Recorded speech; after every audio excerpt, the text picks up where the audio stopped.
Welcome everyone! I'm heading to my mom's house because she wants additional shelves installed. She's been remodeling her spare bedroom, and after switching out a larger desk for a smaller one, it has now opened up an opportunity to add this shelving. Let me show you what she has for me today. Let's go!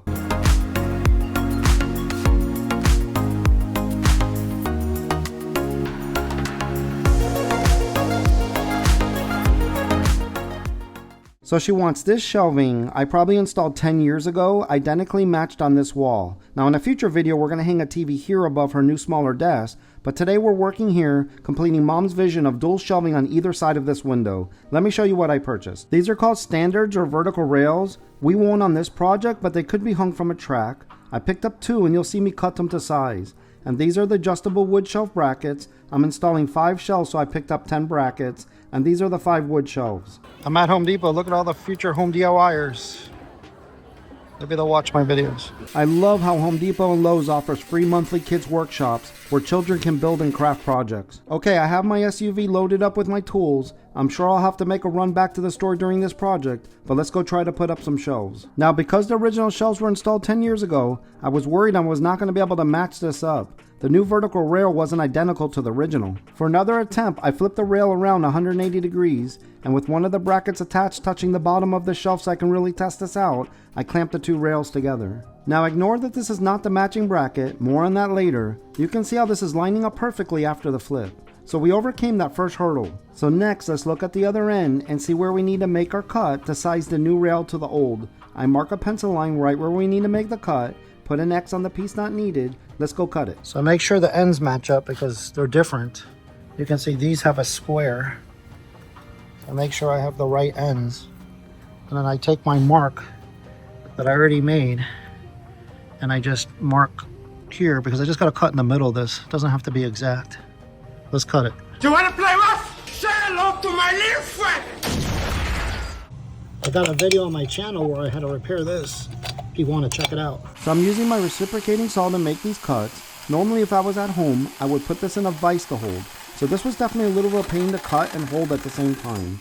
I also forgot to bring my gloves, but I make the 2 cuts. Let's go back inside and I'll show you how I'm going to line up the 2 sections of shelves perfectly. So I have my laser set up on this pole. You can adjust the height. You just move this arm and this goes up and down, and then you can just spin this.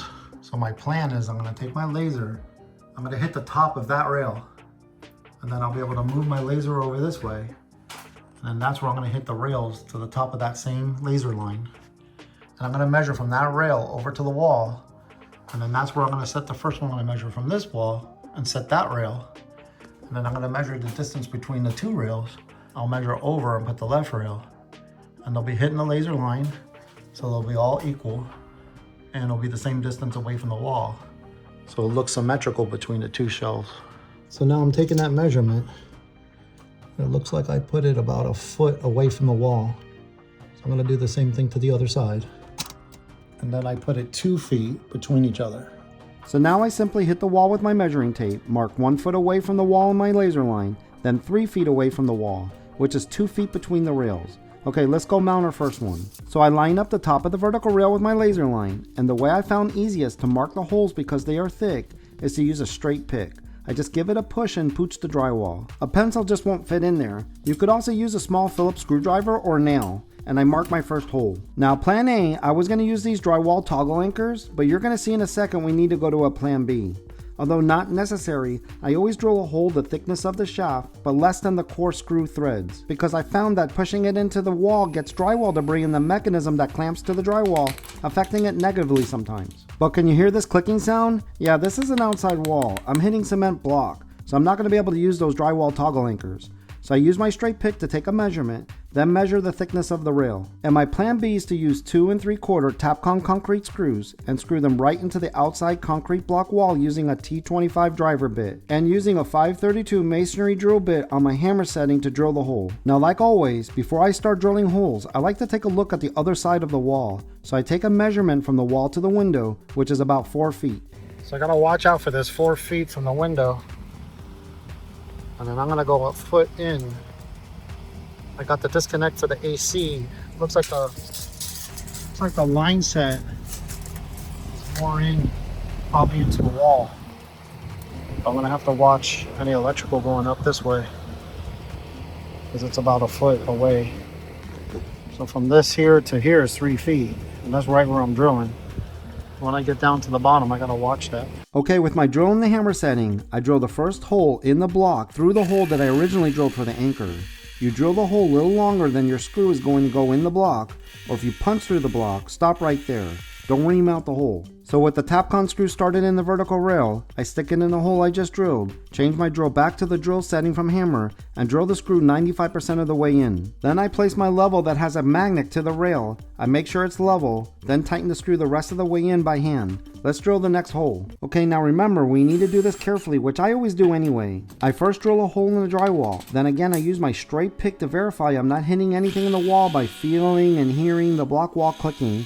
Then I drill the next hole in the block, finally screwing in my second Tapcon screw. I check for level. Let's install the third screw. So this is a great angle to really see how I'm doing this. I drill the hole in the drywall, checking I'm hitting nothing but block wall, then drilling the hole in the cement block. I push the drill in, then straight out to pull the cement dust out of the hole, then push the drill in again. This hole punched through, finally screwing in the screw. Now this last screw was too hard to film in the corner and I wanted to move this along, but you can see it here installed and that the rail is level. I didn't want to move my mom's desk to film it. Here's a shot how this vertical rail came out. You can see the top is hitting the laser line. Let's go install the second vertical rail. Okay, repeating everything I just did for the second rail, I touch the top of the laser line, mark my first hole with my pick, but this time I push my pick in all the way to verify that I'm just hitting block wall instead of drilling a hole first, saving a step. And then I drill the hole which punches through the block. Now here's a good shot how I'm matching the top of the rail to my laser line and screwing in the screw watching for level. I make an adjustment for level and tighten the screw all the way. I'm going to speed up the rest of these rail screws because you know how to do this step now and don't need a play-by-play for the rest. If you're liking this video, please consider hitting the like button and subscribing so you can watch more home DIY videos like this one. It really helps my channel to grow. So I finish up the final rail screws. Let me show you what I discovered about the brackets. So you can see the heavy duty. Then they're out of the light duty, so that faked me out. But if I look in the back here, look what I find. Regular duty. So back at Mom's, I verified that the regular duty match up and they are identical. I had originally assumed after so many years they changed the design, but then remembered the empty area on the shelf at HD and went back to double check the next day, and I was right. Okay, these are the screws I purchased to secure the shelves to the brackets. I need 2 inches for the back of the bracket and 1 1/4 for the front. You want them long enough to go through the bracket, but not through the top of the shelf board, of course. The brackets have holes in them just for this. You can see the front screws will just go through half the thickness of the board. I did this also to the shelves I've already put up when Mom first moved into this house. Okay, so now I'm just gonna take the laser, move it this way, and let's put the brackets up on the first shelf so we can add the screws. So since I lined the laser to the bottom of the shelf, I know right where to insert the brackets, then add the shelf. The alternative is if you don't have a laser, is just to count the slots between the old and new shelves to match them. I next take a measurement on the right and left side, making sure the shelf is centered. Now let's add the screws to secure the shelves. Don't skip this step. You don't want the shelves to shift every time you pull something off of them. You will see a closer shot of this soon, but this is really easy to do. I just push up on the screw until it screws in, and I'm careful to stop the drill once the screw head hits the bracket. I finish this top shelf with the 4th screw and give it a little wiggle test. Now I just move my laser down and hit the bottom of the next old shelf and then spin it to the new shelf. Again, you can just count slots between the shelves to determine where to position the brackets if you don't have a laser. Now with this shelf, you can see a little better what I'm doing. I add the brackets, then the shelf. I next make sure the shelf is centered by making sure I'm getting the same measurement on both sides. Now watch how I do these screws. I just stick them in the holes of the brackets and give them a slight push up until they catch and screw in.